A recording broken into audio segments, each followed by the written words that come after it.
আপনি অবশ্যই জানেন পূর্ব ঘোষিত আমাদের যে আলোচনার বিষয় সেটি হচ্ছে মুমিন এবং মুসলিম।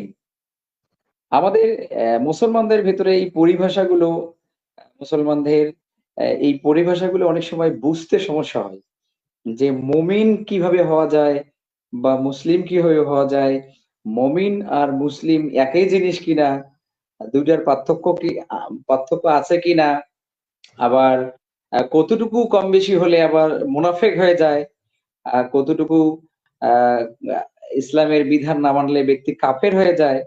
এটা কিন্তু এই পরিভাষাগুলো কিন্তু আমাদের আসলে অনেকটা আমরা মুসলমান সাধারণ যারা জনগণ তারা কিন্তু অনেকটা খামখেয়ালির ভেতরে আমরা আছি, অনেকটা অবহেলার মধ্যেই আছি। আসলে আমরা ওইভাবে আ বুঝতে পারি নাই অনেকেই। যার কারণে আমি দর্শকদেরকে আজকে আপনার মাধ্যমে এই বিষয়গুলো পরিষ্কার করার জন্য আপনাকে নিয়ে আসছি। আমি আপনার কাছে একেবারেই ক্ষমা চেয়ে নিচ্ছি যে আপনার এত গুরুত্বপূর্ণ সময়ে আমি আপনাকে ইনভাইট করেছি। সেজন্য আপনি আসছেন। আ আ আমি আশা করি আপনি সন্তুষ্ট চিত্তেই আমার প্রতি আপনি সন্তুষ্ট থেকেই আজকের আলোচনাটুকু করবেন। সর্বপ্রথম আমি আপনার কাছে জানতে চাচ্ছি যে ঈমান, মু মুসলিম এবং মুমিন ২ টা বিষয়ের পার্থক্য নিয়ে আজকে আলোচনা হবে। তবে পার্ট করে আলোচনাটা করলে ভালো হবে। আমরা জানি যে ঈমান না আনলে মুমিন হওয়া যায় না। ঈমান না আনলে যদি মুমিন হওয়া যায় না, তাহলে মুমিন শব্দটার আমরা একটু আবিধানিক পারিভাষিক অ্যা দিক থেকে আমরা আসতে চাই। আপনাকে অনুরোধ করছি আপনি এই বিষয়টা একটু পরিষ্কার করার জন্য। আসসালামু আলাইকুম ওয়া রাহমাতুল্লাহি ওয়া বারাকাতুহু। ওয়ালাইকুম আলহামদুলিল্লাহ, আসসালাম। আলহামদুলিল্লাহি রাব্বিল আলামিন ওয়াসসালাতু ওয়াসসালামু আলা আশরাফিল আমবিয়া ওয়াল মুরসালিন ওয়া আলা আলিহি ওয়া আসহাবিহি আজমাইন। শুরুতেই সম্মানিত দর্শক, শ্রোতা যারা যেখান থেকে আছেন, সবাইকে আন্তরিক মোবারকবাদ এবং শুকরিয়া জানাচ্ছি। বিশেষ করে আজকের উপস্থাপক আমার অত্যন্ত স্নেহাস্পদ উত্তর জনপদের প্রখ্যাত আলেমে দ্বীন মাওলানা আনিসুর রহমান ফারুকী সাহেব, যিনি আজকে অত্যন্ত সুন্দরভাবে এই বিষয়গুলো উপস্থাপন করছেন। তার প্রতি কৃতজ্ঞতা এবং মহান আল্লাহ তাআলার শুকরিয়া আদায় করছি। আপনি যে বিষয়টা বলেছেন সে বিষয়টা হচ্ছে যে মুমিন এবং মুসলিমের মধ্যে মৌলিক পার্থক্য। আসলে যে কোনো বিষয়ের পার্থক্য জানতে গেলে আগে বিষয় দুইটা কি এটাই জানা দরকার। জি, জি। শুরুতেই ঈমান শব্দটি সম্পর্কে আপনি একটু জানতে চেয়েছেন। ঈমান শব্দটি মূলত আরবি আমনন শব্দ থেকে উৎপত্তি। হামজা মিম নুন, আমনন। আমনন শব্দের অর্থ বিশ্ববিখ্যাত আল কাউসার আবিধান। আরবি আবিধানে বলা হয়েছে যে আত্মার প্রশান্তি লাভ, বা আমরা যে আমনন শব্দটা যে অর্থে বুঝি সেই অর্থটা হচ্ছে বিশ্বাস। বিশ্বাস, এই বিশ্বাসটা কি?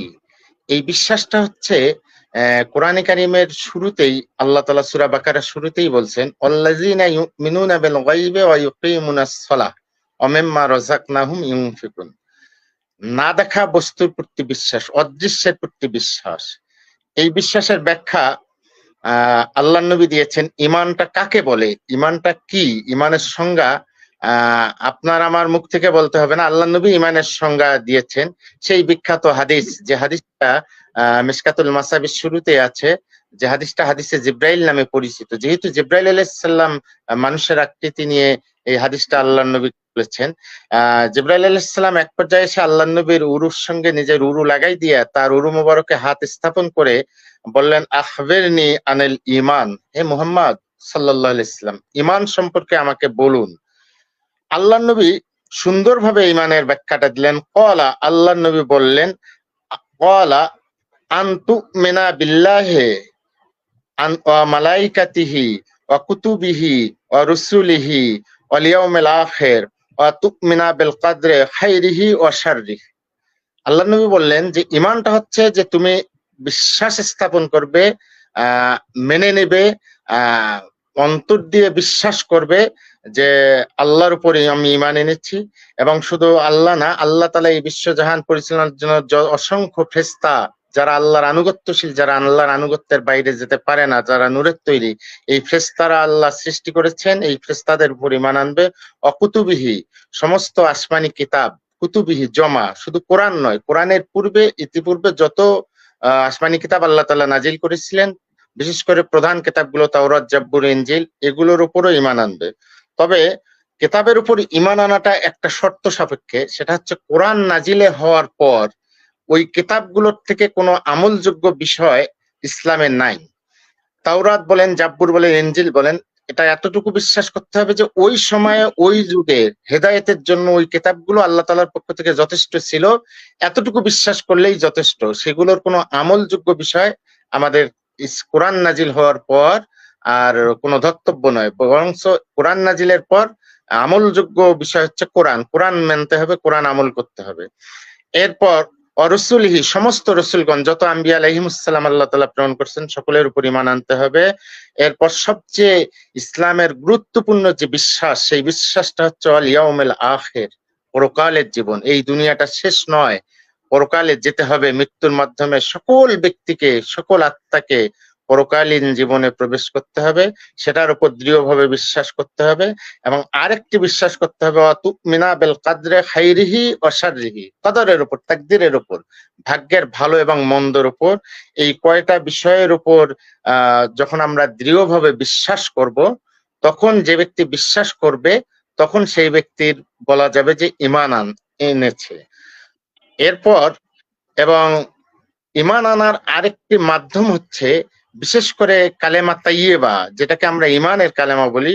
যদি কেউ অন্তর থেকে বুঝে শুনে এই সাক্ষ্য দেয় বা কালেমা তাইয়্যিবা পড়ে, লা ইলাহা ইল্লাল্লাহ মুহাম্মাদুর রাসূলুল্লাহ সাল্লাল্লাহু আলাইহি ওয়াসাল্লাম, এই কালেমা পড়া যদি অন্তর দিয়ে বুঝে শুনে কোনো ব্যক্তি যদি এই কালেমা পড়ে এবং আল্লাহ তাআলাকে একমাত্র ইলাহ হিসেবে গ্রহণ করে, কোরআনে কারিমের ভাষায় তাকেও মুমিন বলা হয়েছে, ঈমানদার বলা হয়েছে। এই হচ্ছে মোটামুটি মুমিনের পরিচয়, অর্থাৎ আত্মার প্রশান্তি লাভের জন্য আল্লাহর প্রতি, ফেরেশতাদের প্রতি, কিতাবের প্রতি, কিতাবসমূহের প্রতি, আখিরাতের প্রতি, তাকদীরের ভালো মন্দর প্রতি, এই ৬টা বিষয়ের উপর দৃঢ়ভাবে বিশ্বাস করা, এটার নাম হচ্ছে ঈমান। যদি কোনো ব্যক্তি এই দৃঢ়ভাবে এগুলো বিশ্বাস করে, তাকেই শরীয়তের পরিভাষায় বলা যায় মুমিন। এখানে ঈমানটা, অনেক মুফাসসির ঈমানটাকে আভ্যন্তরীণ বিষয় বলেছেন, অন্তরের বিষয় বলেছেন, আর অন্তরের বিষয় বলেছেন যে ঈমানটা হচ্ছে অন্তরের বিষয়, আর ইসলামটা হচ্ছে বাহ্যিক বিধিবিধানগুলো বাহ্যিকভাবে পালনের বিষয়। ঈমানটা হচ্ছে আভ্যন্তরীণ বিষয়। যেমন ঈমানের ব্যাপারে কোরআনে কারিমের একটি আয়াত আল্লাহ তাআলা বলছেন, পবিত্র কোরআন 49 নম্বর সূরা হুজরাত 14 নম্বর আয়াত। আয়াতটা হচ্ছে ক্বালাতিল আরাবু, এক বিদুইন এসে আল্লাহর নবীর কাছে বললেন, একদল বিদুইন অর্থাৎ মরুচরি গ্রামবাসী আরবের এসে বললেন, আমান্নাহ, আমি ঈমান এনেছি। আল্লাহ তাআলা বললেন, কুল, হে নবী আপনি বলুন, লাম তুমিনু, তুমি ঈমান আনো নাই, ওয়ালাকিন কুলু আসলামনা, বরং তুমি বলো যে আমি আত্মসমর্পণ করেছি, আমি ইসলামী বিধিবিধান মেনে চলার ওয়াদা করেছি। ওয়ালাম্মা ইয়াদখুলুল ঈমানু ফি কুলুবিহিম, কেননা হে বিদুইন, এখনো অন্তরের মধ্যে ঈমান প্রবেশ করে নেই। এই আয়াতের ব্যাখ্যায় তাফসীর ইবনে কাসির থেকে বিভিন্ন তাফসীর গ্রন্থে উল্লেখ করা হয়েছে যে ঈমানের বিষয়টা হচ্ছে আভ্যন্তরীণ। আমি মনে মনে আল্লাহ আছে, রাসূল আছে, রাসূল ছিলেন, কিতাব সমূহ, আখিরাত, যে বিষয় কয়টার উপর ঈমান আনতে হয়, এই কয়টা দৃঢ়ভাবে মনে প্রাণে গ্রহণ করাটার নামই হচ্ছে ঈমান। এবং এটাই এই আয়াতের আলোকে মুফাসসিররা এটাই বলেছেন যে ঈমানটা হচ্ছে আভ্যন্তরীণ বিষয়, অন্তরের বিষয়, ভিতরের বিষয়।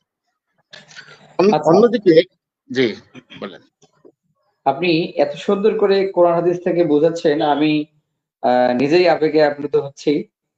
এখানে একটা প্রশ্ন আরো পরিষ্কার করার জন্য একটা প্রশ্ন আপনাকে করতে চাই, সেটা হলো যে আমাদের সমাজে বা সারা পৃথিবীতে মুসলমানদের মাঝে যে এলাকায় আরবি ভাষা প্রচলিত নয়, বিভিন্ন ভাষায় আমরা অভ্যস্ত, আমরা এই কিতাব শব্দটা নিয়ে আমাদের একটা সমস্যা আছে। আমরা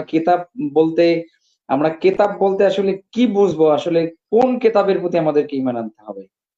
জি আলহামদুলিল্লাহ, মাওলানা ফারুকী সাহেব সুন্দর একটা প্রশ্ন করেছেন। এই কিতাব, আজকে তো আমাদের সমাজে ওই বিভিন্ন কেতাব, ফুটপাতে কিছু কেতাব পাওয়া যায়, সেগুলোকেও কেতাব বলা হয়। আসলে কেতাব বলতে ইমানের কেতাব সঙ্গে শব্দের যখন অর্থটা কি? কেতাব শব্দের ইমান, অর্থটা কি? যে কেতাব শব্দের অর্থ বই, পুস্তিকা। জি কেতাব শব্দের অর্থ বই, কেতাবের বহু বচন হচ্ছে কুতুব, জমা হচ্ছে কুতুব। তা এই কেতাব বলতে ইমানের সঙ্গে যখন কোনো কেতাব শব্দটা চলে আসে, এটার অর্থ আপনার আমার বা মানুষের, এমনকি নবী রাসূলদের নিজস্ব মন মস্তিষ্ক প্রসূত কোনো কথা নয়, বরং কেতাব বলতে ইমানের সঙ্গে যখন কেতাব বিষয়টা আসে ইমানের জি সঙ্গে, তখন এর অর্থ সম্পূর্ণরূপে আসমানি কিতাব। এটা আমাদের কারো রচিত কিতাব নয়, আসমানি কিতাব। আসমানি কিতাবটা হচ্ছে যে আল্লাহ রাব্বুল আলামিন পৃথিবীর সব মানুষকে সৃষ্টি করেছেন, এই মানুষগুলো কোন পথে মুক্তি পাবে, নাজাত পাবে, দুনিয়ায় ভালোভাবে থাকতে পারবে, আখেরাতে কিভাবে মুক্তি পাবে, এজন্য সাইয়েদনা আদম আলাইহিস সালাম থেকে পৃথিবীর শুরু থেকে শেষ নবী সাল্লাল্লাহু আলাইহি সাল্লাম পর্যন্ত বান্দার সঙ্গে আল্লাহ তাআলার একটা আসমানি সম্পর্ক তৈরি করার জন্য আল্লাহ রাব্বুল আলামিন সমস্ত নবী আলাইহিস সালামকে প্রত্যাদেশ দিয়েছিলেন, ওহী দিয়েছিলেন, আল্লাহর ডাইরেক্ট আদেশ দিয়েছিলেন। আল্লাহর এই আদেশগুলো, আল্লাহর এই হুকুমগুলো, আল্লাহর এই কমান্ডগুলো, আল্লাহর এই ওহীগুলোকেই কেতাব বলা হয়। ইমানের সঙ্গে যখন কেতাব শব্দ আসবে তখন এই কেতাবকেই বোঝানো হবে, অন্য কোনো বই পুস্তক নয়। জি, আশা করি আচ্ছা উত্তরটা। জি আচ্ছা। এখানে আপনি আল্লাহ রসুল সাল্লাল্লাহু আলাইহি ওয়াসাল্লামের একটা হাদিসের মাধ্যমে আপনি একটা বিষয় পরিষ্কার করছেন যে ঈমান আনতে গেলে ৬টি বিষয়ের উপরে জি বিশ্বাস করতে হবে। ৬টি বিষয়ের ভেতরে যেমন আপনার খুবই গুরুত্বপূর্ণ একটা বিষয় সেটাই কিন্তু কেতাব। আর এই ৬টি বিষয়ের যদি কোনো ব্যক্তি ৫টি বিষয়ে কভার করতে পারে, শুধুমাত্র কেতাবটা যদি মানব রচিত কোনো কেতাব যদি সে বিশ্বাস করে এবং লালন করে, ধারণ করে, সেক্ষেত্রে তাকে মুমিন বলা যাবে কিনা? না, এক্ষেত্রে কোরআনে কারিম এবং বিশ্বনবীর অসংখ্য হাদিস দ্বারা প্রমাণিত, যেমন কোরআনেও আছে, আফাত উমিনুনা বিবাদিল কিতাবে ওয়া তাকফুরুনা বিবাদ, তোমরা কোরআনের কিছু অংশের প্রতি বিশ্বাস করবে আর কিছু অংশের প্রতি কুফরি করবে। এটা তো হতে পারে না। এই জন্য ইসলাম একটা সহজ সংজ্ঞা দিয়েছে যে কিছু বিষয়ের উপর ঈমান এনে কেউ যদি আমল করে আর কিছু বিষয়ের উপর যদি ঈমান এনে আমল না করে, বা সেগুলোকে আমল করা প্রয়োজন এটাও মনে না করে, তখন ইসলাম এই ব্যক্তিকে তৃতীয় শ্রেণীর পর্যায়ে দিয়ে দিচ্ছে। সে নয় মোমেন নয় কাফের, তাকে বলা হয়েছে মুনাফিক। অতএব আপনি আল্লাহর উপর ঈমান আনলেন, রাসূলের উপর ঈমান আনলেন, আখিরাতের উপর ঈমান আনলেন, কিন্তু কোরআনের উপর যদি পরিপূর্ণ ঈমান না আনেন, অথবা কোরআনটাকে শুধুমাত্র একটা তদবিরের কিতাব, বা কোরআনটাকে শুধু তেলাওয়াত করার জন্য, সব কামাইয়ের জন্য একটা নাজিলকৃত কিতাব, বা মানুষের বাড়িতে কোরআন পড়বেন, খতম করবেন, বকশিস নেবেন, হাদিয়া নেবেন, অথবা কোরআনটাকে মৃত্যু ব্যক্তির জন্য যদি মনে করা হয়। কি একটা রেওয়াজ আমাদের সমাজে চলে আসলো যে লাশের চতুর্দিকে বসে মৃত্যু ব্যক্তির সামনে কোরআন পড়ানো হচ্ছে। আসলে বাস্তব কথা হচ্ছে, কোরআনে কারিমে সূরা ৩৬ নম্বর সূরা ইয়াসিনে আল্লাহ তাআলা বলছেন, লিতুনজিরা মান কানা হাই। হে নবী, এই কোরআন জীবিত লোক যারা, তাদেরকে কোরআন দ্বারা ভয় দেখান, অর্থাৎ কোরআন জীবিত লোকের জন্য।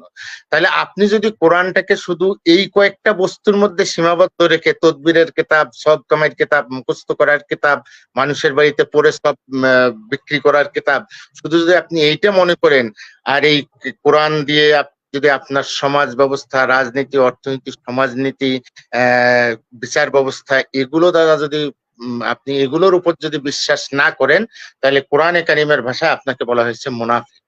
আপনি কোরআনের কিছু বিষয় আনবেন, যেমন আমি বলি আপনাকে, সহজ উদাহরণ দিলে বুঝতে পারবেন। কোরআনে জি কারিমে আল্লাহ তাআলা বলছেন আকিমিস সালাহ, আপনি আকিমিস সালাহ, সালাত আদায় করলেন, আলহামদুলিল্লাহ। কিন্তু একই কোরআনে তো বলা হয়েছে আকিমুদ্দিন, দিন কায়েম করো।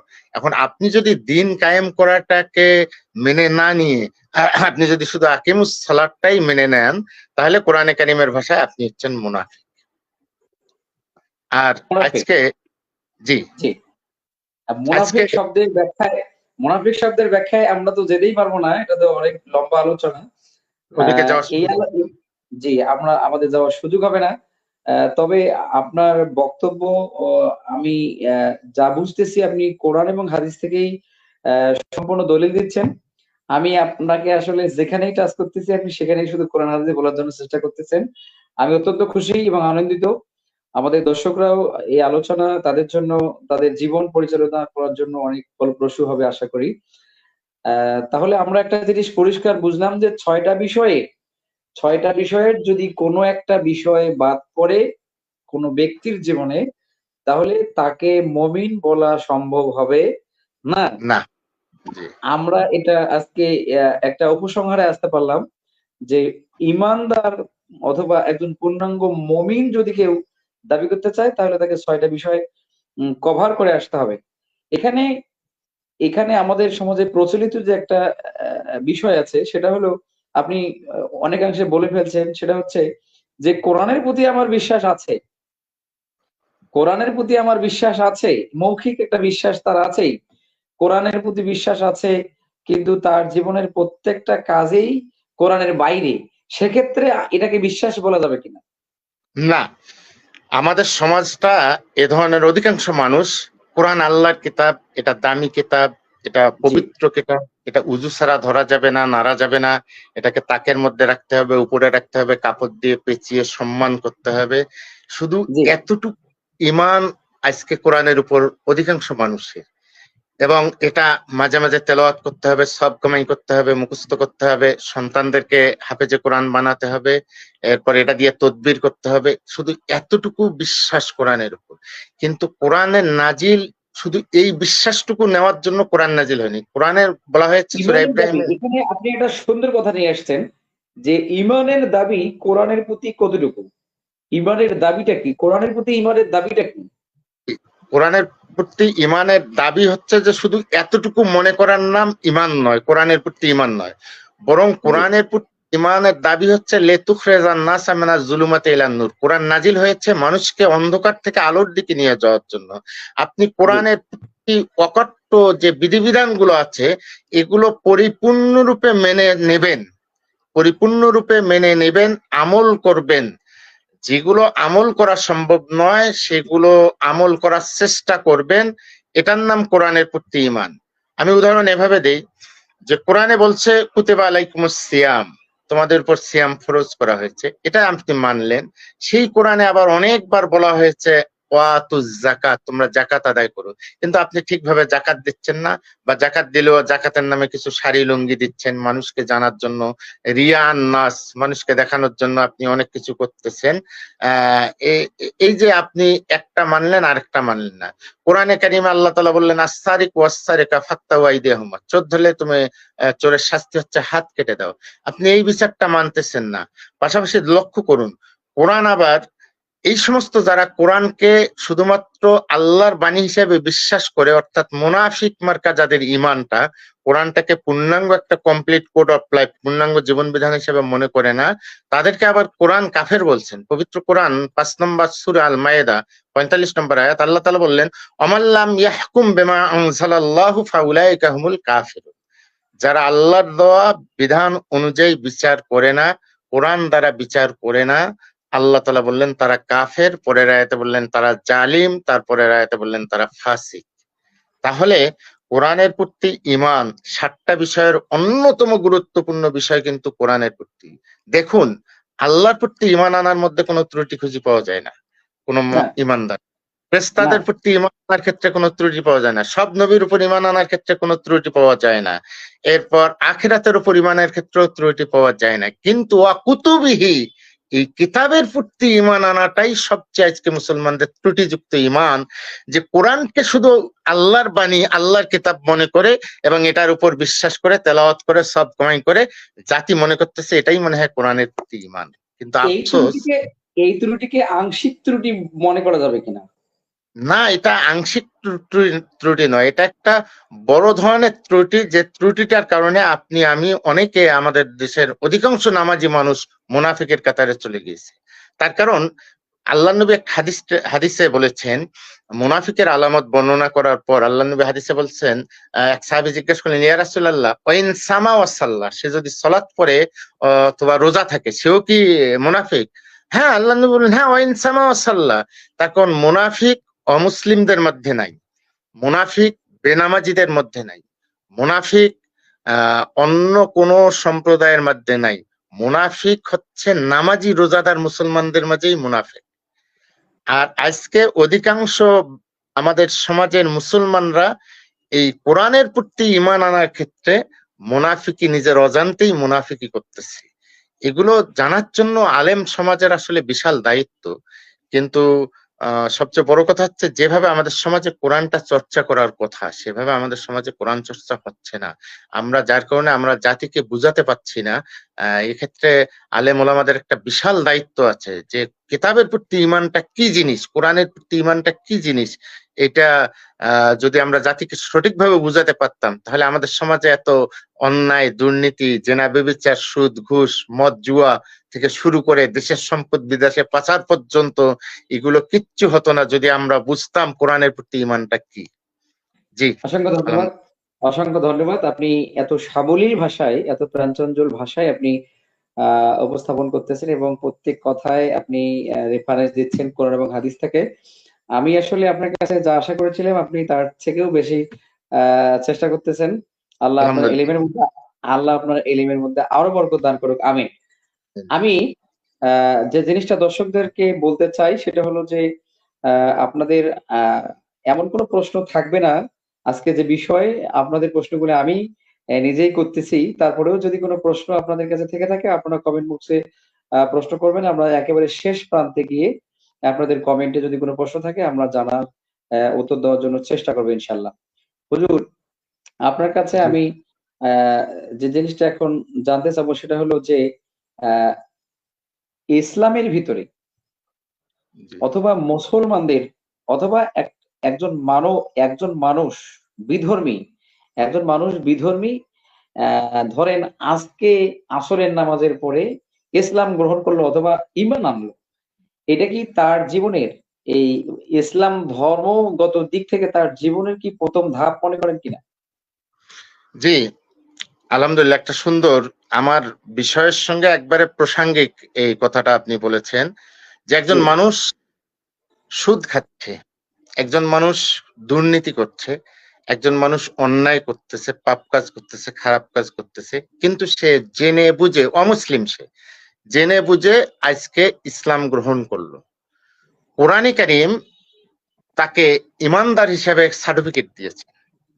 যেমন একজন অমুসলিম সুদের ব্যবসা করছে, কিন্তু সে ইসলাম বোঝার পর কালেমা পড়ে মুসলমান ঈমান এনেছে, কালেমা তৈয়বা পড়ার পর, কিন্তু দেখা যাচ্ছে যে তার সঙ্গে সুদের এখনো সম্পর্ক আছে। সেক্ষেত্রে আল্লাহ রাব্বুল আলামিন তাকে ঈমানদার হিসেবে ঘোষণা দিয়ে বললেন, যেমন পবিত্র কোরআন সূরা আল বাকারা 278 নম্বর আয়াত, আল্লাহ বললেন, ইয়া আইয়ুহাল্লাযিনা আমানুত্তাকুল্লাহ ওয়া যারু মা বাকিয়া মিনার রিবা ইন কুনতুম মুমিনিন। হে মুমিন, তুমি সুদের সঙ্গে যার যতটুকু সম্পর্ক আছে সুদ তুমি ত্যাগ করো। হে ইমানদার, তুমি সুদ ত্যাগ করো। এরপর কোরআনে বিভিন্ন জায়গায় আছে, ইয়া আইয়ুহাল্লাযিনা আমানু লা তাকরাবুর রিবা লা তাকরাবুজ জিনা। এই যে ইমানদারদেরকে সম্বোধন করে কোরআনে কারীম যে নিষেধগুলো করছে, এই নিষেধগুলো একজন মানুষ ইসলাম গ্রহণ করেছে, মুসলিম কালেমা পড়ে মুসলমান হয়েছে, কিন্তু তার আমলের পরিবর্তন হয় নাই, তখন তাকেও কোরআন মুমিন বলে আমল পরিবর্তনের জন্য তাকে নির্দেশ দিয়েছেন। আর যখন সে আমল পরিবর্তনের মাধ্যমে, যখন সে সুদ খাওয়া বাদ দিল, অন্যায় কাজ সব করা বাদ দিল, তখন ইসলামের হুকুম আহকাম মেনে চললো, কোরআন তখন তাকে বলছে আত্মসমর্পণকারী মুসলিম, তখন সে হবে মুসলিম। এখানে আরেকটা প্রশ্ন, আপনার আলোচনার সাথে আরেকটা প্রশ্ন, রিলেটেড প্রশ্ন আমি করতে চাই যে একজন একজন মানুষ ঈমান আনছে কিন্তু আমিলুস সলিহাত, এখনো নেক আমল অর্থাৎ এখনো কার্যক্রমের দিকে যায়নি, এখনো তার জীবনে কোনো আমিলুস সলিহাত হয়নি, অর্থাৎ ইসলামের সাথে আত্মসমর্পণ যে করলো, আত্মসমর্পণ করে যে কার্যক্রমগুলো পরিচালিত করলো সেটা এখনো করেনি, ঈমান শুধু আনছে। শুধু ঈমান আনার কারণেই কোরআন এবং হাদিসের কোন রেফারেন্স আছে কিনা যে ব্যক্তি মুসলিম নয়, আত্মসমর্পণকারী নয়, কিন্তু শুধু ঈমান আনছে, এই ঈমান আনার কারণেই ব্যক্তি জান্নাতে যাবে কিনা, এরকম কোন রেফারেন্স আছে কিনা? না, এ ধরনের কোন রেফারেন্স নাই। তখন জান্নাত যাওয়ার শর্ত কোরআনে কারিমে 5টি আয়াতে আল্লাহ বলছেন, ইন্নাল্লাযিনা আমানু ওয়া আমিলুস সলিহাত, ঈমান আনতে হবে এবং ঈমান আনার সঙ্গে সঙ্গে আমলে সলেহ করতে হবে। এই আমলের ছলে সমস্ত ইসলামের হুকুম আহকাম গুলো তার ব্যক্তি জীবনে যখন সে প্রতিপালন করবে তখন তারকে সেটা আমলের ছলে বলা হয়। যদিও একটা সুন্দর কথা বলছেন যে আমল কথাটা আজকে যদিও আমাদের এটার সঙ্গে সম্পৃক্ততা কম, তারপর বলি যে আজকে আমল জিনিসটা আসলে এ জাতি বুঝতেছে না। আমরা মনে করি জোহরের নামাজ শেষে এটা পড়া এটা একটা আমল, ফজরের নামাজ শেষে একবারে যায় নামাজে সূর্য অস্ত উদয় পর্যন্ত বসে থাকা এটা আমল, এরপর কিছুদিন আগে একটা আমল পেলাম আসর থেকে মাগরিবের নামাজ পর্যন্ত কিছু না খাওয়া, এটা মানে এটা কি এটা আমল। এই সুবহানাল্লাহ আলহামদুলিল্লাহ তাসবিহ তাহলিল এগুলোকে আমাদের সমাজে অনেক মানুষ আমল মনে করে, এটা জাতির জন্য মারাত্মক ভুল। জি, আমল বলতে একজন মানুষের 24 আওয়ার 24 ঘন্টার সমস্ত কর্মকাণ্ড গুলো তার আমল। সে কিভাবে আমল শব্দের অর্থটা ব্যবসা কি? বাণিজ্য তাহলে করবে, আপনি আমল শব্দের অর্থ কি বলবেন? আমল মানে কাজ, কাজ আমল শব্দের সব অর্থটা কাজ সব যে সমস্ত বিষয়গুলোই আমলের অন্তর্ভুক্ত। আপনি টয়লেটে কিভাবে যাবেন, ওয়াশরুমে কিভাবে যাবেন, আপনি কিভাবে চাকরি করবেন, হাল চাষ করবেন, কিভাবে মানুষের সঙ্গে মুআমালাত করবেন, ব্যবহার করবেন, মানুষের সামগ্রিক জীবনের কর্মকাণ্ডগুলো সবগুলোই আমল। এটাকে বলা হয়েছে ইন্নাল্লাযিনা আমানু ওয়া আমিলুস সালিহাত। আমি কোরআনে কারিমে শুধুমাত্র ঈমান আনার কারণে জান্নাত যাওয়া যাবে এ ধরনের কথা পাই নাই। তবে আমল শর্ত, ঈমানের সঙ্গে সঙ্গে নেক আমল করা শর্ত। তবে হ্যাঁ, কিছু সাহাবী রাসূলের যুগে সাল্লাল্লাহু আলাইহি ওয়াসাল্লাম, রাসূলের যুগে কিছু সাহাবী ঈমান এনেছেন কিন্তু আমল করার সুযোগ পাননি। আমল জি, করার সুযোগ আল্লাহর নবী আলহামদুলিল্লাহ তাদেরকে জান্নাতি হিসাবে ঘোষণা দিয়েছেন, সুবহানাল্লাহ। কিন্তু তার আমল করার সুযোগ পান নাই, ঈমান আনার পরপরই হায়াত শেষ হয়ে গিয়েছে এই ক্ষেত্রে। কিন্তু আমাদের সামগ্রিকভাবে আমাদের ঈমান আনার সঙ্গে সঙ্গে আমল শর্ত। যেমন আপনার একটা মাসলা জানা আছে, আমরা অধিকাংশ মানুষরা ফিকহের ক্ষেত্রে ইমাম আবু হানিফা রাহিমাহুল্লাহর মতগুলো আমরা গ্রহণ করি, এটা খুব ভালো লাগে আমাকে। তা জি, ফিকহের ক্ষেত্রে দেখা যায় ইমাম আবু হানিফা রাহিমাহুল্লাহ বলছেন যে একজন ব্যক্তি অমুসলিম এমন সময় কালেমা পড়ে মুসলমান হলেন যে আসরের নামাজের এতটুকু সময় আছে, একটা সেজদা দিলে সূর্য ডুবে যাবে। ইমাম আবু হানিফা রাহিমাহুল্লাহর বক্তব্য হচ্ছে ওই ব্যক্তিটার জন্য ওই দিনের আসরের নামাজ পড়া ফরজ। এমন সময় কালেমা পড়ছে যে একটা সেজদা দিলে সূর্য ডুবে যাবে, তারপরে তাকে আসরের নামাজ পড়তে হবে। তখন ইমানের সঙ্গে আমল ওতপ্রোতভাবে জড়িত। একজন মানুষ বেলা 12টার সময় কালেমা পড়ে মুসলমান হয়েছে, একটার সময় মারা গিয়েছে, আলহামদুলিল্লাহ, তার উপর জোহর সালাত ফরজ ছিল না। কিন্তু একজন মানুষ 12টার সময় কালেমা পড়েছে বা 1:30 বা 2টার সময় মারা গিয়েছে, ওয়াক্ত হয়েছে, তার জন্য ওই আমল করাটা, জোহরের সালাত আদায় করাটা ফরজ ছিল। অতএব ঈমান এবং আমল দুটা ওতপ্রোতভাবে জড়িত। শুধু জান্নাতে জান্নাতে যেতে গেলে ঈমান এবং আমল দুইটা একসাথে লেগে লাগবে। এখন জি। আরেকটা প্রশ্ন এখানে আচ্ছা, থেকে যায়, বিষয় সেটা হলো যে প্রত্যেক ঈমানদারকে প্রত্যেক ঈমানদারকে মুসলিম বলা যাবে কি? জি, এটা খুব গুরুত্বপূর্ণ প্রশ্ন। কোরআনে কারিমে এবং অধিকাংশ সালফে সালাফদের মত, আমাদের পূর্ববর্তী আলেমদের মত, যে ঈমান এবং ইসলাম, মুমিন এবং মুসলিম যখন আলাদা আলাদা ভাবে ব্যবহৃত হয় তখন একই অর্থ দেয়। কিন্তু কোরআনে কারিমের বিভিন্ন আয়াতের বিভিন্ন বাচনভঙ্গি অনুযায়ী ঈমান এবং ইসলাম দুটা আলাদা বস্তু হিসেবেই গণ্য করা হয়। আচ্ছা, তাহলে আমরা বিষয়টা আরো পরিষ্কার করার জন্য ইসলাম শব্দটার ব্যাখ্যাটা থেকে ফিরে আসি। আপনি ইসলাম শব্দের অর্থটা যদি একটু ব্যাখ্যা করেন। হ্যাঁ, ইসলাম শব্দের অর্থ হচ্ছে, ইসলাম শব্দটি সুলমান শব্দ থেকে উৎপত্তি।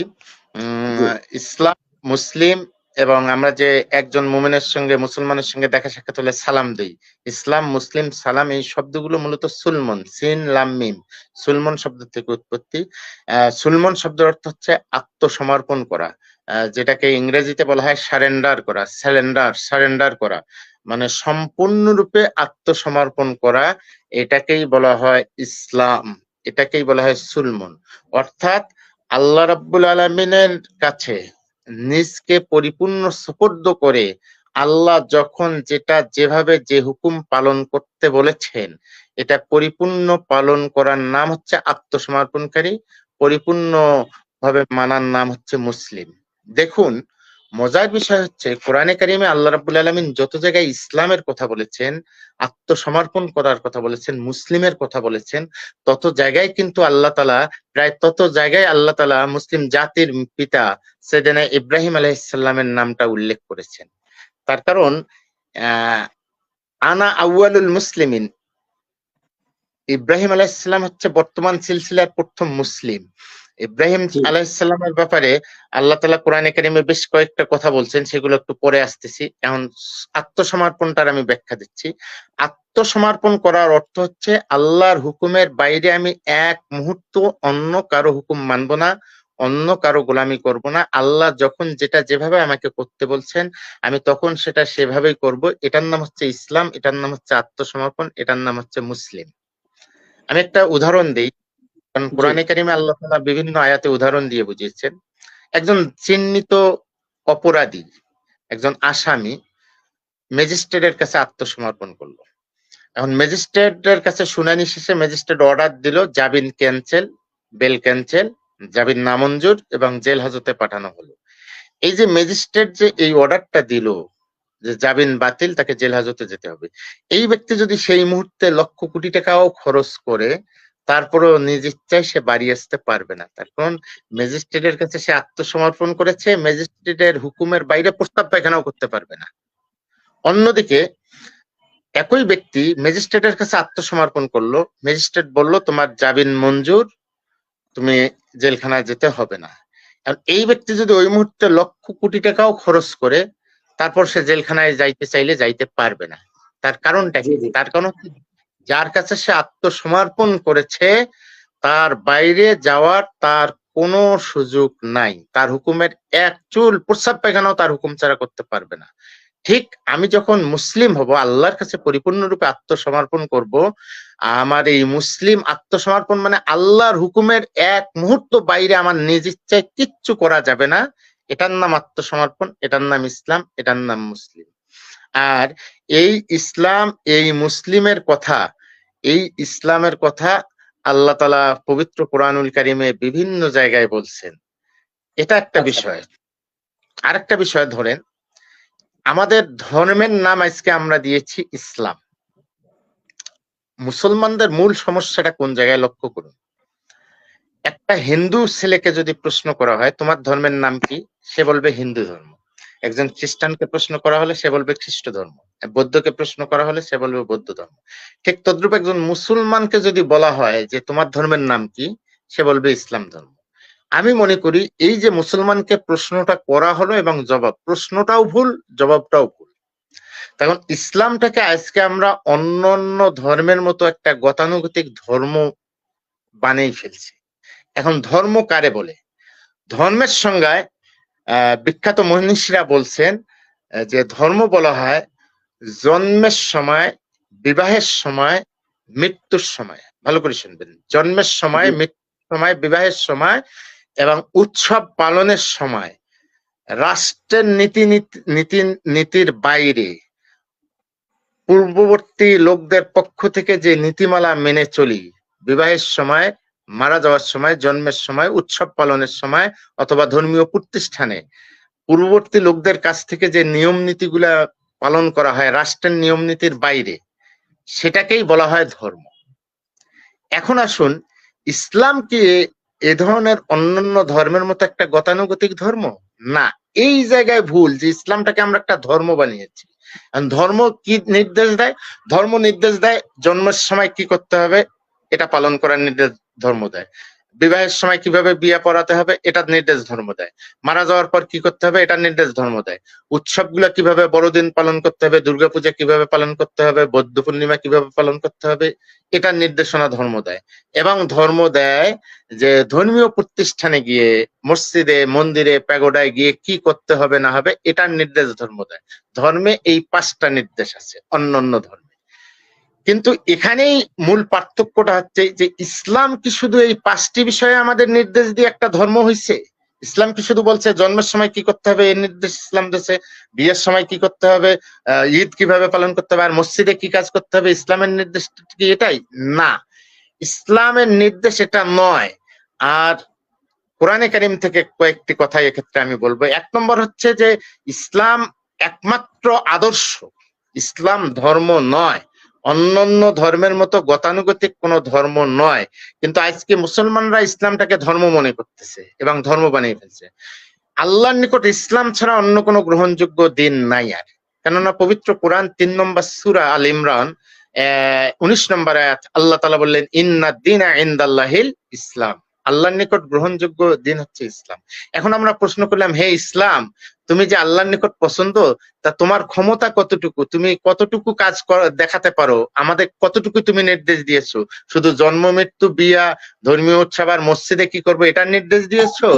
তখন আল্লাহ তাআলা এটা পরিষ্কার করে দিল যে হে দুনিয়ার মুসলমানরা, পবিত্র কোরআন 5 নম্বর সূরা মায়েদা 3 নম্বর আয়াত আল্লাহ তাআলা বললেন আল ইয়াউমা আকমালতু লাকুম দীনাকুম ওয়া আতমামতু আলাইকুম নি'মাতি ওয়া রাদিতু লাকুমুল ইসলামা দীনা।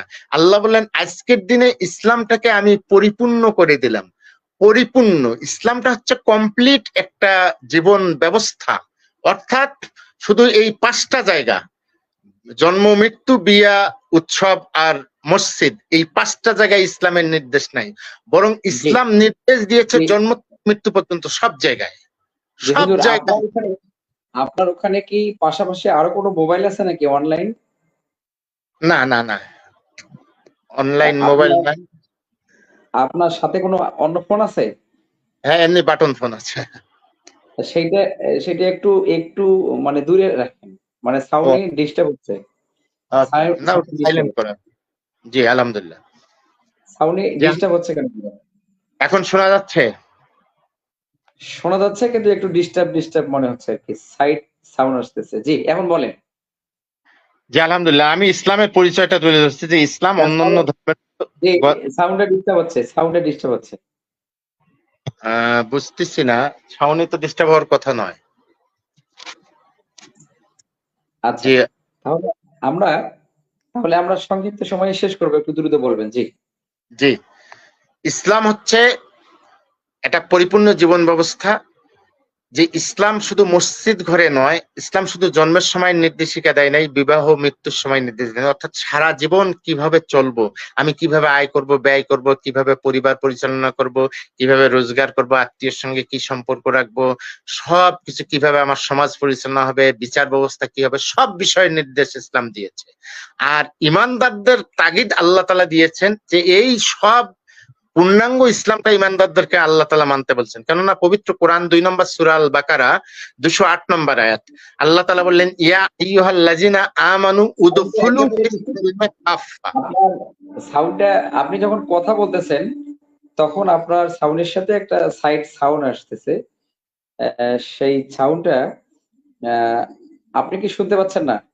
জি আমি শুনতে পাচ্ছি না, আমি কোনো সাউন্ড শুনতে পাচ্ছি না। আপনার কোনো ডিস্টার্ব হচ্ছে না? না না না, আমি স্পষ্ট শুনতে পাচ্ছি, আমার কোনো সাউন্ড অনুভব করছি। আপনার প্রত্যেকটা কথার সাথে আমরা সেই সাউন্ডটা পাচ্ছি। সম্মানিত দর্শক, আমরা আন্তরিকভাবে দুঃখিত। আসলে যেহেতু আমি এক জায়গায়, আমাদের আলোচক আরেক জায়গায়, অনলাইনের সাহায্যে আমরা প্রোগ্রামটা করছি। আমরা আসলে মানে কখনোই চাইনি কোনো ত্রুটি আমাদের এই প্রোগ্রামে হোক। তারপরেও যদি কোনো ত্রুটি হয়ে যায় আসলে আপনারা ক্ষমা সুন্দর দৃষ্টিতে দেখবেন। আমরা খুবই সংক্ষিপ্ত সময়ে শেষ করবো, একেবারেই আমাদের 41 মিনিট কিন্তু হয়ে গেছে অলরেডি। আচ্ছা, আপনি অনেক জ্ঞানগর্ভ আলোচনা শুরু করেছিলেন। যদি আলোচনা আমি শুনতে যাই তাহলে আসলে মানে দিন রাত একাকার হয়ে যাবে। আপনার আসলে ইলমের মধ্যে আরো বরকত দান করুক আল্লাহ। আপনি যেটা বলতে চেয়েছিলেন যে আমাদের প্রাসঙ্গিক প্রশ্ন যেটা, সেটা হলো যে ইসলাম শব্দের অর্থ আপনি বলছেন, ঈমান শব্দের অর্থ আপনি বলছেন, মুসলিম কাকে বলে সেটাও বলছেন। এখন আমি আপনার কাছে বলতে চাই যে প্রত্যেক মুসলিমকে মুমিন বলা যাবে কিনা? না, প্রত্যেক মুসলিমকে, এখন সমস্যা হচ্ছে যারা মুসলমান হিসেবে আমাদের সমাজে পরিচিত আছে তাদেরকে আমরা মুসলিম বলতে পারি না, ইমানদার বলতে পারি। না কোরআনে না আমি না আমি আমি সেই গতানুগতিক মুসলিমের কথা বলতেছি না। যারা যারা মুসলিম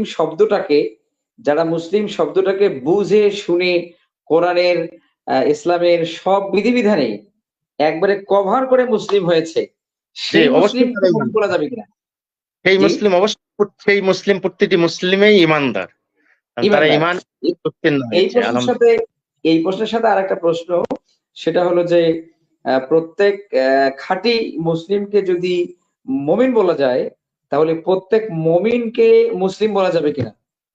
না, প্রত্যেক মুসলিমকেই মুমিন বলা যাবে না। জি, কেন বলা যাবে প্রত্যেক না? মুসলিমকে মুমিন বলা, তার কারণ আমাদের সমাজে অনেক মুসলিম আছে যারা বাপদাদা মুসলিম এই হিসেবে মুসলিম, কিন্তু ইমান তারা পরিপূর্ণ ইমানই আনি নাই। এই জন্য প্রত্যেক মুসলিমকে মুমিন বলা যাবে না। আচ্ছা, মুসলিম হওয়ার জন্য কি আমিলুস সলিহাত কোনো শর্ত? অবশ্যই মুসলিম হওয়ার জন্য অবশ্যই আমল শর্ত। আমি একটা কথা বলি আমল শর্ত। আপনাকে, জি, জি। জি, সহজ ভাষায়। সেটা হচ্ছে কোরআনে কারিম থেকে যেটা বোঝা যায়, সেটা হচ্ছে 4টে ক্লাস। ১ নম্বর ক্লাস 1 হচ্ছে মোমেন, ক্লাস আচ্ছা, 2 হচ্ছে মুসলিম, ক্লাস জি, 3 হচ্ছে মুহসেন, এবং ক্লাস 4 বা ইসলামের সর্বোচ্চ ক্লাস হচ্ছে মুত্তাকি। মুমিন, মুসলিম, মুহসিন, মুত্তাকি। আরেকদিন সময় হলে ইনশাআল্লাহ অনলাইনে এই 4টে বিষয়ে কারা মুমিন, কারা মুসলিম, কারা মুহসিন এবং কারা মুত্তাকি, সর্বোচ্চ পর্যায়ে মুত্তাকি কারা, এই বিষয়গুলো বলা যাবে। তবে আজকে মুসলিমদের ইসলামের বিষয়টা হচ্ছে যে মুসলিম শুধু নাম কাওয়াস্তে মুসলমান, বাপদাদা মুসলমান, এটা মুসলমান না। ইসলাম যেটা, কোরআন যেটাকে বলেছে পরিপূর্ণ আত্মসমর্পণকারী যারা, তারা। যেমন ইব্রাহিম আলাইহিসসালামের কথা বলেছিলাম, সূরা বাকারা 2 নম্বর সূরা 131 নম্বর আয়াত। দেখুন, ইজ ক্বালা লাহু রাব্বুহু আসলিম ক্বালা আসলামতু লিরাব্বিল আলামিন। ইব্রাহিম আলাইহিসসালাম হচ্ছেন এমন আত্মসমর্পণকারী যে আল্লাহ যখন যেটা বলছেন মেনে নিয়েছে। ৯০ বছর বয়সে সন্তান হলো। আল্লাহ বললেন সন্তানকে মরুভূমির মধ্যে নির্বাসনে পাঠাও, যেখানে কোনো পানি নাই, খাবার নাই, গাছপালা নাই, বাড়িঘর নাই। বাস আল্লাহর নির্দেশে নির্বাসনে পাঠালেন। আল্লাহ একটু সন্তান বড় হলো, আল্লাহ কয় জব করো, জব করলেন। এই যে আত্মসমর্পণ, আল্লাহ যখন যেটা বলেছেন পরিপূর্ণ। আর এই আত্মসমর্পণ ব্যক্তি না হওয়া পর্যন্ত আল্লাহ তাআলা মৃত্যুবরণ করতে নিষেধ করেছেন ঈমানদারগণকে। পবিত্র কোরআন সূরা আল ইমরান ১০২ নম্বর আয়াত। আল্লাহ বললেন, ইয়া আইয়ুহাল্লাযিনা আমানুত্তাকুল্লাহা হাক্কা তুকাতিহি ওয়া লা তামুতুন্না ইল্লা ওয়া আনতুম মুসলিমুন। হে ঈমানদারগণ, ভয় করার মতো আল্লাহকে ভয় করো এবং পরিপূর্ণ আত্মসমর্পণকারী মুসলিম না হয়ে মৃত্যুবরণ করো। অতএব পরিপূর্ণ আত্মসমর্পণ যে ব্যক্তি করে আল্লাহ তাআলার নিকট, এই ব্যক্তি হচ্ছে মুমিন। আর ৬টি বিষয়, এই ব্যক্তি হচ্ছে মুসলিম। আর ৬টি বিষয়ের উপর যে ঈমান আনে সেই ব্যক্তি হচ্ছে ঈমানদার। তবে কোরআনে কারিমের বিভিন্ন ভাষায়, বিভিন্ন কোরআন হাদিসে একই অর্থ ২টা শব্দই ব্যবহার হয়েছে। জি, আলহামদুলিল্লাহ। আর কোন প্রশ্ন জি, আছে? আপনার আলোচনা সরাসরি অনেকেই শুনেছেন, অনেকেই কমেন্ট করেছেন, আপনাকে সালাম দিয়েছেন। তার মধ্যে ওয়ালাইকুম আসসালাম। মালয়েশিয়া থেকে আমার একজন ফলোয়ার, খুব আ মানে active follower, MD Wajed Ali. MD Wajed Ali আপনাকে মালয়েশিয়া থেকে দেখছেন আপনার প্রোগ্রাম A to Z, তিনি প্রোগ্রাম আলহামদুলিল্লাহ, শুনছেন এবং আপনাকে ধন্যবাদ জানিয়েছেন। তিনি যেহেতু আলহামদুলিল্লাহ। প্রবাসী, তিনার বাসা সম্ভবত বগুড়ায়। আ তিনি মালয়েশিয়া প্রবাসী। আপনার কাছে দোয়া প্রার্থী, আপনি একটু দোয়া করবেন। এবং জি, আপনার আমাদের সাথে আরো অনেকেই যোগ দিয়েছেন, সালাম দিয়েছেন আপনাকে। আ স্বপন, স্বপন আহমেদ আকাশ, তিনি সালাম দিয়েছেন। আ আমরা জি, আলোচনায় একেবারে আলহামদুলিল্লাহ। জি, আমরা আমি আলোচনায় এক জি, জি, আমি অনলাইনে প্রোগ্রাম এ ধরনের করার ইতিপূর্বে আমার কোনো অভিজ্ঞতা নাই। আমি এমনিতেই কথা বলি বিভিন্ন জায়গায়। আচ্ছা, আলহামদুলিল্লাহ। তো অনলাইনে এই ১ম, এবং এই ১ম মাওলানা আনিসুর রহমান ফারুকী সাহেব, লালমনিরহাটের কৃতি সন্তান, উনি আমাকে আপনি সময় দিলেন, করে দিলেন। এজন্য আন্তরিক মোবারকবাদ আপনার প্রতি এবং সমস্ত দর্শক শ্রোতা যারা শুনলেন আমার এই আলোচনা। আপনাদের সকলের কাছে দোয়া চাচ্ছি, এবং দোয়া করবেন আমি যেন একজন দিনের দায়ী, মুখলেস দায়ী। আজকে তো আমরা অনেকে দিনের দায়ী পরিচয় দিই, কিন্তু আমাদের মাঝেও আবার আমলের সমস্যা। যাই হোক, জি, সবকিছু মিলে যাতে আল্লাহ তাআলার কাছে উত্তম যাজা কামনা করছি। আপনারা সকলে দোয়া করবেন। জি, যারা যারা শুনলেন জি, সবাইকে আন্তরিক মোবারক। হুজুর, আপনার কাছে রিকোয়েস্ট হলো, জনগণ যদি আপনার আলোচনা শুনতে চায় তাহলে মাসে ১-২ দিন সময় দেওয়া যাবে কিনা? জি আলহামদুলিল্লাহ, পূর্ব পরিকল্পিত ভাবে সময় দেওয়া যাবে। আধা ঘন্টা 1 ঘন্টা সময় দেওয়া যাবে, কিন্তু একটু পূর্ব পরিকল্পিত ভাবে আচ্ছা 1 সপ্তাহ আগে ইয়ে করলে সুবিধা হবে ইনশাল্লাহ। আচ্ছা, ঠিক জি আছে। ইনশাল্লাহ সময় দেওয়া যাবে। সম্মানিত দর্শক, আপনারা আলোচনা A to Z শুনেছেন। আলোচনা অত্যন্ত জ্ঞানগর্ভ।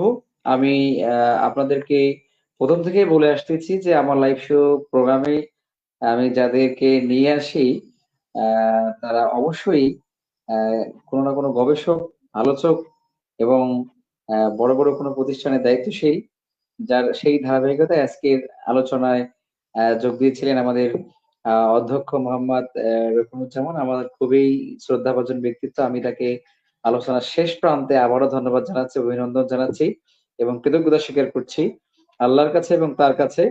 আপনারা আজকে আলোচনার সারমর্ম যেটা বুঝবেন সেটা হলো যে ঈমান শব্দের অর্থ অনুযায়ী আপনার ঈমানটা আছে কিনা।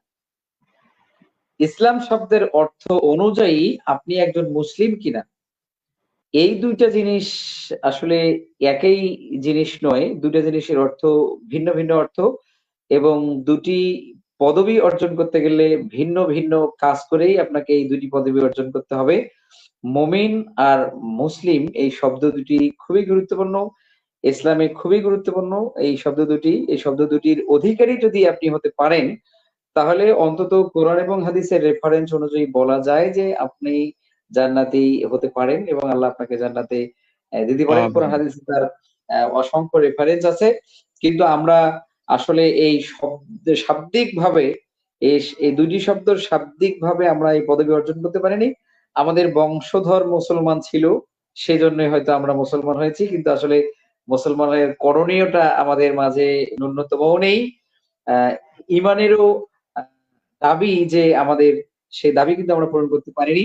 আরেকটা শেষ যেটা উপসংহারে একটা স্লোগান আপনাদেরকে মনে রাখতে হবে যে প্রত্যেক খাঁটি মুসলিমকে খাঁটি মুমিন বলা যাবে, কিন্তু প্রত্যেক ঈমানদারকে খাঁটি মুসলিম বলার কোনো অবকাশ নেই।